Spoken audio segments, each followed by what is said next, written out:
صدري ويسر لي أمري واحلل عقدة من لساني يفقهوا قولي.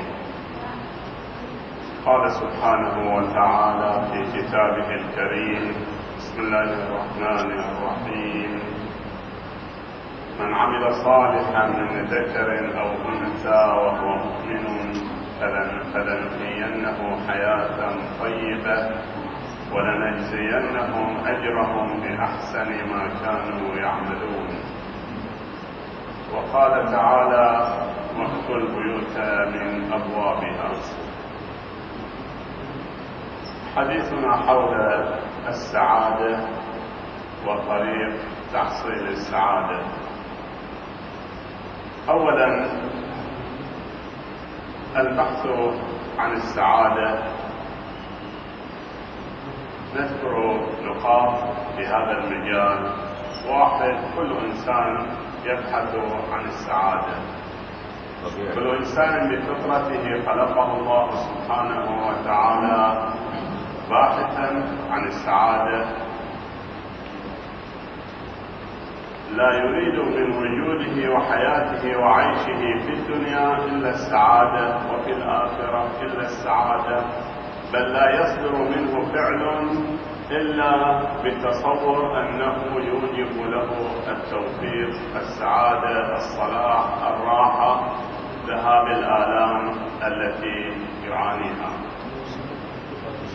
اثنين، وكل إنسان عنده إدراك يعلم أن دخول الباب أو الدخول إلى السعادة من بابها هو الصحيح. كل شخص يعلم أن لكل شيء طريق له باب، والدخول من الباب هو الصحيح. ثلاثة، الحياة والسعادة تشبه بناء له أبواب، والعاقل الذي إذا أراد أن يدخل البناء يأتي من الباب، لا أن يحاول الدخول من غير الباب. أربعة، على الإنسان أن يعود نفسه للسلوك والدخول من الأبواب فقط، يحمل نفسه على ذلك ويعود نفسه أن يسلك الطريق الصحيح. خمسة، الكثير من الناس يقضون حياتهم خلف الجدران بعيدين عن السعادة، يرددون: لم نفهم شيئا من الحياة. لم يفهموا شيء من الحياة لأنهم لم يحاولوا التمعن في وجودهم ولماذا خلقوا وإلى أين ينتهوا. ستة،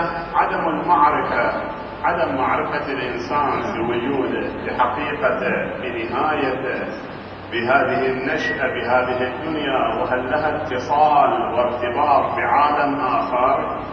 عدم المعرفة بذلك قد يتحول إلى شك، ويتحول بعد ذلك إلى يقين كاذب.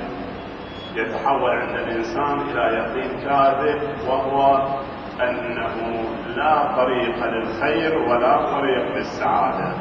وكما يقولون: إذا وقع في حفرة في طريقه يقول هذه هي الطريق الصحيح، فيبقى في المآزق ويبقى في المهالك ولا يلتفت لوجود السعادة والطرق المؤدية للسعادة. سبعة، الآية المباركة التي قرأناها تعتبر الحياة الحقيقية في الإيمان فقط، فإذا تحقق الإيمان والعمل الصالح ذكرت الحياة بمعنى السعادة، تكون حياة طيبة. من عمل صالحا من ذكر أو أنثى وهو مؤمن فلنحيينه حياة طيبة ولنجزينهم أجرهم بأحسن ما كانوا يعملون. فالحياة الطيبة والصالحة بالإيمان والعمل. 8، تعاليم الأنبياء تقول أن الكذب والخيانة وعبادة الذات والمصالح الشخصية المادية ليست سعادة. والإيمان والصدق والاستقامة والإحسان والأخلاق الحسنة وعمل الخير هو السعادة. وهذا يجده الإنسان المتأمل بحياة المنحرفين عن الدين، المنحرفين عن الله سبحانه وتعالى، حيث يكون السعي لديهم أن يحصل مثلا على المال أو يحصل على الجاه أو يحصل على كذا وكذا ولذائذ مادية، فإذا وصل وجد نفسه لم يحصل شيء، وجد أنه لا زال يعاني من التعاسة ولا زال يعاني من النقص. إذن ليست هي السعادة، إنما السعادة كما يقول الحديث إن الله جعل الروح والراحة في الرضا واليقين، والهم والحزن في الشك والسخط. اليقين هو الإيمان المتين، الإيمان القاطع، الإيمان بالله سبحانه وتعالى. الرضا هو التسليم لحكم الله وأداء فرائضه والواجبات. فإذا كان الإنسان مؤمنا بالله إيمانا قويا وعاملا بالواجبات وما افترضه الله تعالى عليه يكون سعيدا. يقول الإمام زين العابدين في دعائه سلام الله عليه: اللهم صل على محمد وآل محمد وبلغ بإيماني أكمل الإيمان، واجعل يقيني أفضل اليقين، وانتهي بنيتي إلى أحسن النيات، وبعملي إلى أحسن الأعمال. الإيمان واليقين، أن يصل الإنسان إلى اليقين والطمأنينة في إيمانه، وأن يعمل أحسن الأعمال. ثانيا، أركان السعادة. ما هي أركان السعادة؟ قال تعالى: والعصر إن الإنسان لفي خسر إلا الذين آمنوا وعملوا الصالحات وتواصوا بالحق وتواصوا بالصبر. هذه الآية أو السورة المباركة ذكرت 4 أركان: 1 الإيمان، 2 العمل الصالح، 3 التواصي بالصبر، 4 التواصي بالحق. الركن الأول الإيمان، الإيمان بالله سبحانه وتعالى، بأن الإنسان كائن اجتماعي يستفيد ويفيد الآخرين، يستفيد من الناس، من البيئة، مما يحيط به، ويفيد الآخرين. فهنا الإيمان يكون له الأثر. الشخص الذي يعيش مع الناس ويختلط بالناس ولكنه من غير إيمان فقد يتجاوز ويرتكب المعاصي ويرتكب التجاوزات والتعدي على الآخرين من أجل تصور زائف، لأنه ليس عنده إيمان بالله وليس عنده إيمان بالآخرة، وتبقى عنده الغرائز فيميل لتحقيق غرائزه وما تدعوه نفسه إليه، فيرتكب من التجاوزات ما يرتكب. أما الشخص الذي يكون مؤمنا فتجد أفعاله متزنة، ناظرا فيها للآخرة، ناظرا فيها لرضا الله سبحانه وتعالى. الركن الثاني العمل الصالح. العمل الصالح، لماذا لم نكتفي بالركن الأول الإيمان ونقول الإيمان يلزم منه العمل؟ الجواب أنه قد يؤمن شخص ولكنه لا يعمل، وذلك لأسباب، أو لا يعمل الصالح. 1 إذا وجد انحراف في الفهم، وجد انحراف، يتصور أنه مؤمن بالله سبحانه وتعالى ويتصور أن الإيمان بالله يكفي، فيقول لا نحتاج للعمل. هناك بعض الفرق الذين تصوروا واعبد ربك حتى يأتيك اليقين، فقالوا وصلنا لليقين فلا حاجة للعمل والعبادة، وتركوا التكليف الشرعي كاملا. هذا خطأ في الفهم، اثنين، قد يعمل لكنه يخطأ أو يخطئ في تشخيصه، يخطئ في التشخيص، تشخيص العمل الصالح. ما هو العمل الصالح؟ بماذا تتقرب لله سبحانه وتعالى؟ هل تتقرب بإيذاء المؤمنين أم تتقرب بتكريم المؤمنين؟ هل تتقرب بالإيثار وعمل الخير أم لا؟ فالتشخيص العمل أيضا ليعمل الإنسان صالحا. الركن الثالث التواصي بالحق. الآية تذكر التواصي بالحق، وهذا أمر بديهي مطلوب ليكون المجتمع كله سعيد، أن يكون متواصيا يشجع بعضه بعضا، كل واحد يرغب الثاني في عمل الخير، في العمل الصالح، يشجعه، يذكر له حتى في ثواب الأعمال، عندما يذكر له ثواب العمل الفلاني كذا وكذا يرغبه بالعمل الصالح، يذكره بالآخرة. الركن الرابع التواصي بالصبر.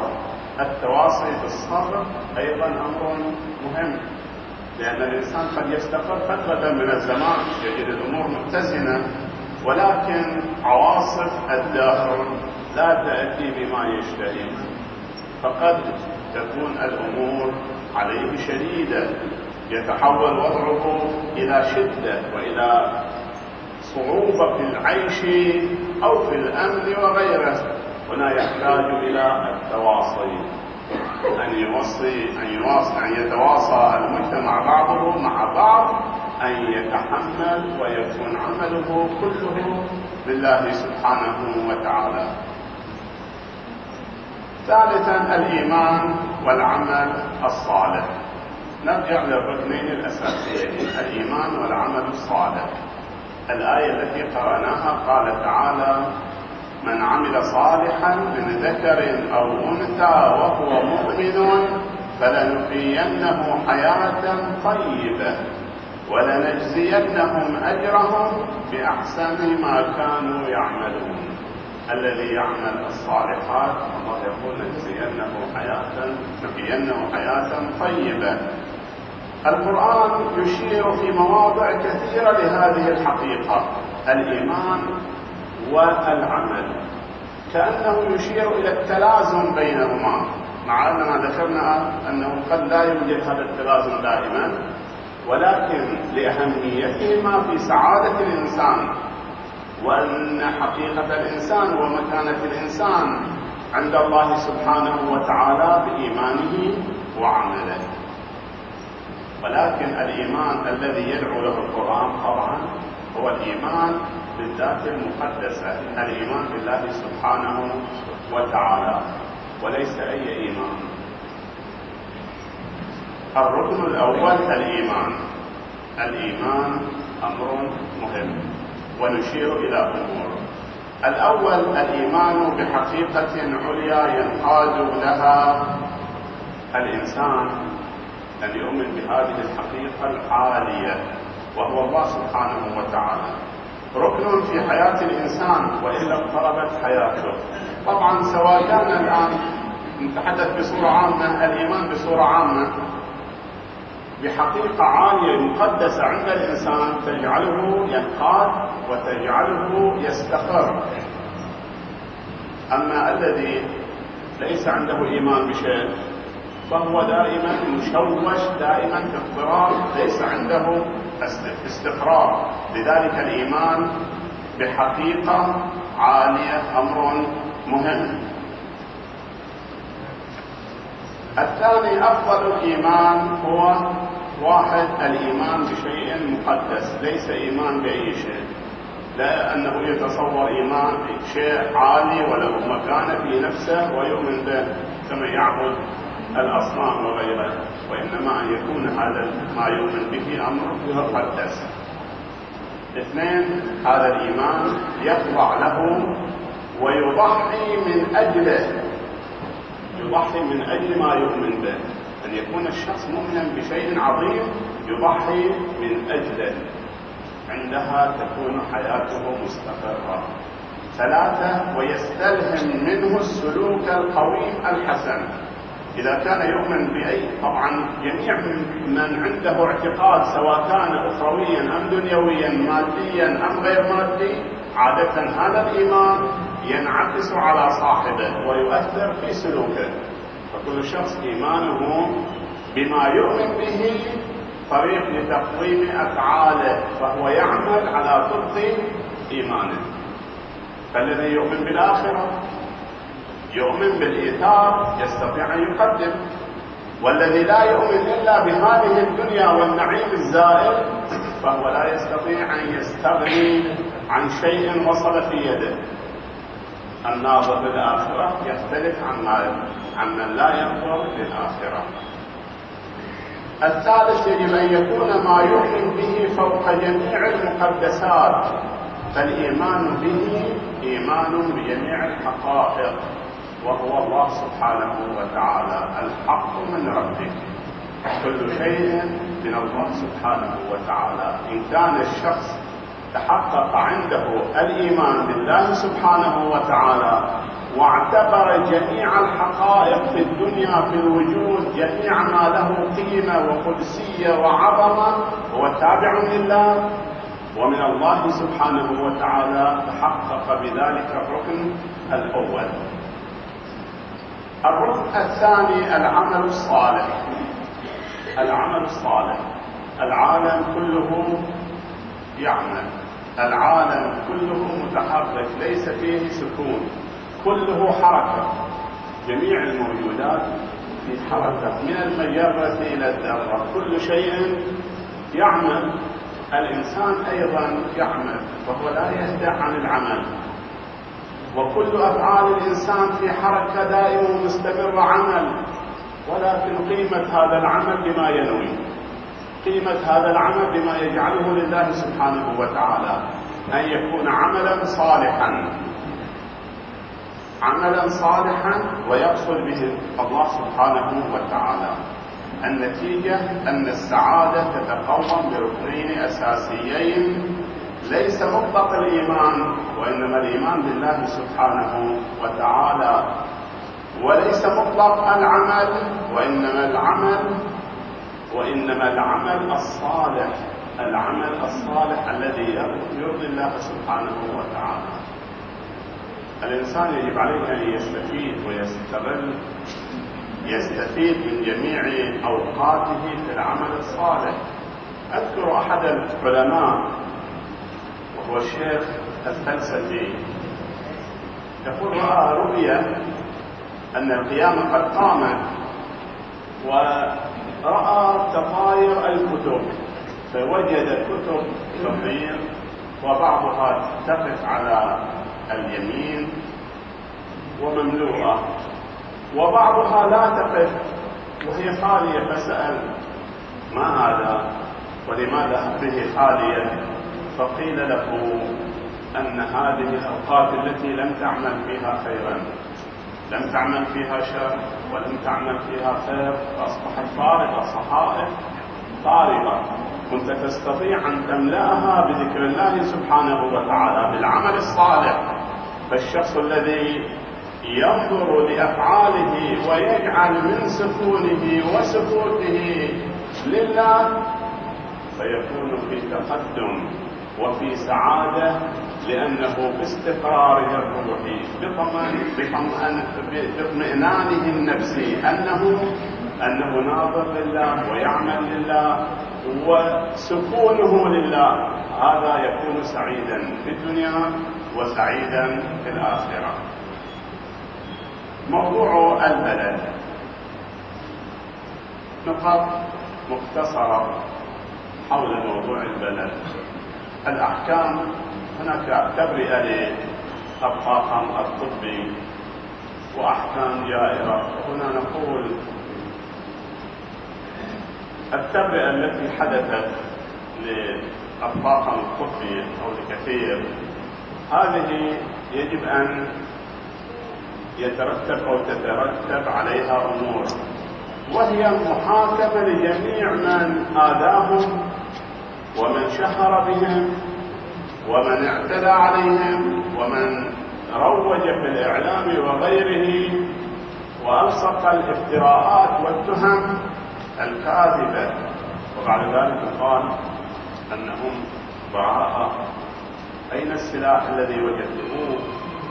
أسلحة وتمييز بل وتعذيب وما شاء الله من التهم، وإذا هي تسقط إذن الذي افترى هذه التهم يجب أن يحاسب. الذي تكلم في التلفزيون في الإعلام في الصحف يجب أن يحاسب، سواء كان وزير أو كان مسؤول يجب أن يحاسب. هذا دليل على إن سكت عن الأمر فهو دليل على التجاوزات المستمرة، وهذه التبرئة فقط إنما هي للإعلام الخارجي وليس للإصلاح وليس للمحاكمة الحقيقية النزيهة، وإنما هي فقط للخارج، لأنه لا يوجد أدلة على هؤلاء الذين قاموا بوظيفتهم على أتم وجه وأحسن وأدوا مهامهم من غير تمييز، بل لم يتركوا أحد حتى من الذين يعذبون والذين جاءوا بهم كمرتزقة أيضا يعالجونهم. فهنا يجب أن يحاسبوا ويجب أن يكرم الطاقم الطبي على إخلاصه وعمله وتقانيه في خدمته وعلاج الناس. منع بناء المساجد المهدومة ظلما وعدوانا. بعد التوصيات التي صدرت والكلام عن إعادته والأوامر، قالوا أوامر سابقا بضرورة إعادة بناء المساجد المهدومة، وإذا اليوم نسمع إيقاف بناء المساجد بل منعها، مع أن هذه المساجد قديمة وقديمة جدا، بعضها بنيت من صدر الإسلام ولكن تمنع. لماذا؟ تمييز طائفي واعتداء على المقدسات. منع المسيرة المزمع انطلاقها اليوم عصرا، منعها أيضا يعد مصادرة للحرية ولحقوق الناس. توصيات كما ذكرنا بضرورة السماح للتجمهر السلمي، مسيرة سلمية ليس فيها شغب وليس فيها تجاوز، وإذا بأوامر لمنعها. وهذا ويقول في نفس البيان أنه يحفظ أو يسمح بحرية الرأي والتعبير. أي حرية؟ بل ويمنع من يدعو للمسيرة، وسوف يحاسب من يدعو للمسيرة. هذه هي الحرية وهذا حرية التعبير.